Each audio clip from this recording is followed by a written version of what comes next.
Hello, how are you, Amanda? Sane artist.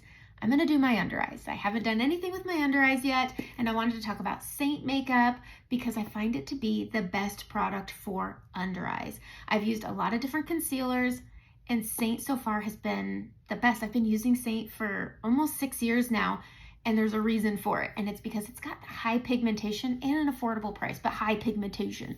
Traditional concealers are roughly about 20 to 30% pigmentation. Now that's all well and good, but less is more with your under eyes. That's a soft tissue area, that's a high texture area, and understanding that makeup will never erase texture. It's not gonna get rid of your pores, it's not gonna get rid of your fine lines, it's not gonna get rid of troughs or puffiness. Texture is texture. Your skin is a texture, and when your skin can create luminosity, it's the texture that does it. It's not the makeup, it's the texture of your skin that creates those bumps and grooves that reflects light. Your under eye is no different. You have nothing holding this area of your skin up. You've got your orbital bone, your eyeball, and then you've got this hammock in between. And some people have really puffy eyes. Using a cream over a concealer is a million times better, but it's the way you do it. Like everything, practice makes perfect, but I like saying 80% pigmentation, $16 a color. You're not gonna find those two things together anywhere else. You're not. So I'm gonna use a light coverage brush. This is a blend brush. Love this brush for under eyes, but I'm also gonna use a Balm. This is great if you love your concealers, but it does look a little crepey, cracked and gathers and creases and get yourself a Balm. Now you can do an Aquaphor stick if you want. I like using the Balm, and you just rub your finger into this, and then we're gonna press this under the eyes. I push this up into the inner corner, and then you can just tap it out, but get it on that soft tissue. This is a hammock. You got your orbital bone, your eyeball, and then you got this hammock in the middle. The trough will always be there, puffiness will always be there. We're just not wanting to accentuate it in a negative way. All things can be done. Makeup can be done well. It'll always look like makeup, but it should look like good makeup. Okay, grabbing some more Balm. We're gonna get this side. I always focus this where my highest texture is, which is on the inside and up and out. And I do like to add a little bit of corrector, so I'm gonna use Daylily. Frenchie's another really great option, but message me and let's talk about it, especially if you have darkness. But 80% pigmentation does give you more coverage than traditional foundations. I've done the NYX, Can't Stop, Won't Stop. I've done Incognito, I've done Tarte, I've done NARS, I've done them. And nothing compares to Saint. I like them. I've never said anything really bad about them. They do crepe. They're good. They're great products. I like them, but I like Saint more, and that's the difference. So I'm gonna take this Daylily and I'm gonna go up on this inner corner here because that's where I get dark, grabbing a little more, and I'm having this mix with that Balm to reduce that cakey texture, okay? And remember, everything in here is 80% foundational coverage.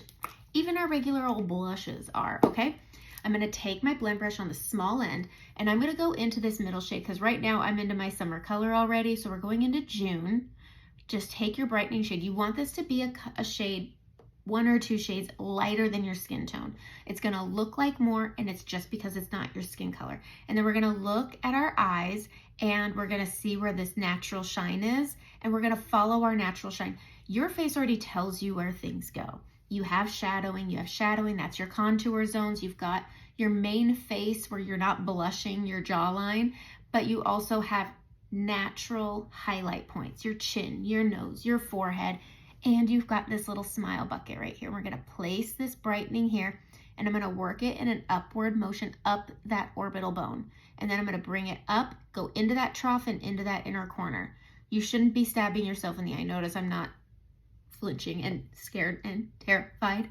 We're just gonna bring that up, and you want this all outside of the trough. The last place we wanna add a brightening shade or a heavy cream, an 80% pigmentation cream, is inside that trough. So here's where having puffy under eyes and having that trough come in handy. It tells you where to not go first. You don't wanna add direct cream to crease. That's where you're gonna get creasing, but using the Balm underneath helps reduce the chances of creasing, because all creasing is putting a blob in and smashing it and doubling it. That's why you crease. The nice thing about using Saint is you can reset your creases. Other concealers, other foundations will crack, they will crease, and they don't reset. you have to add more product, which adds more texture, and texture is not our friend. We want to use our natural textures to enhance how we already look. You're already beautiful, just you want to feel a little better. Nope, I never said I was ugly without makeup, but I feel a lot better, and when I feel good, I do good, and that's all. Okay, all right, so I'm going to take this, I'm going to close this up. We're not even going to add any more. We just put this on outside of that trough. We're tapping. I'm going to take this fluffy end, and I'm going to blend this into my blush right here. Then I'm going to take, I have nothing other than that Balm and that Daylily on that trough. So now that I've added this here, I can start pushing it upward so it's thin. Remember, 80% pigmentation. This is going to clean up shadow, and by adding this little bit of lift right here, you're also giving your eye some lift. And it gives you a little bit more of a youthful look. Trough is still there, fine lines are still there, texture is still there. You can't make a mountain a plain. Texture is texture. You don't want to accentuate it. You want to enhance the features that are already there. Okay, take this fluffy brush and just give it a tap for any excess, and you're done. That's it.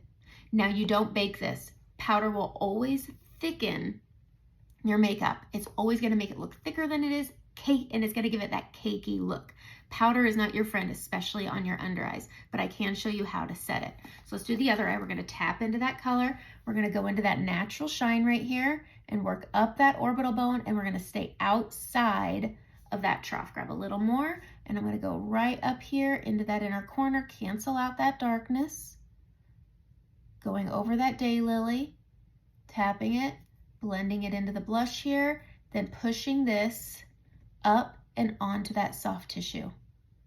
That easy. That's how easy this can be. Pushing up, giving my eyes some lift. So what I've done is I've enhanced my under eyes. I've given my eyes a more open, awake look, even though I'm a mom and I haven't been sleeping great, but my eyes are brighter, so I look brighter. And that's it. That's why we drink smart water, right? It makes us look smart. Anyways, we're going to take this, we're going to tap it off. I'm going to go into my blotting dust. Blotting dust is my favorite as soon as I can find it.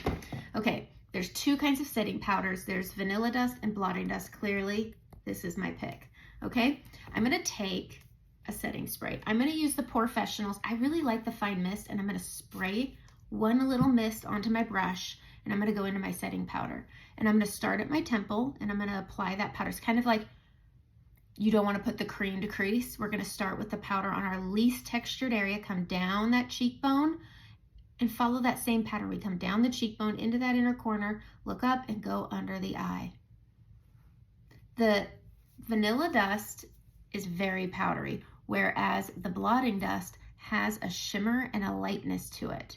And that's why I like it. You want it light and simple. So while that brush is still a bit damp, start at the temple where you have the least texture, come down that orbital bone, and then into that inner corner, and then under the eye. And then I go over my little creases right here because I have smile lines, because I'm just so darn happy. And then I also have kids, so I got to get rid of these lines. And so I set these too. I'm oily, so setting is a thing, but having a powder that works really well with it, that's your under eyes. That's doing your under eyes. My texture is still my texture, but I've canceled my actual darkness. Shadows aren't darkness. Shadows are shadows, and you can't get rid of a shadow. Can't run away from a shadow, they say. So we can easily work with the texture we have. We can work with the shapes that are there, and just pay attention to where your natural shine is and work with that. Those are your under eyes. That's how you do your under eyes. Have a great day.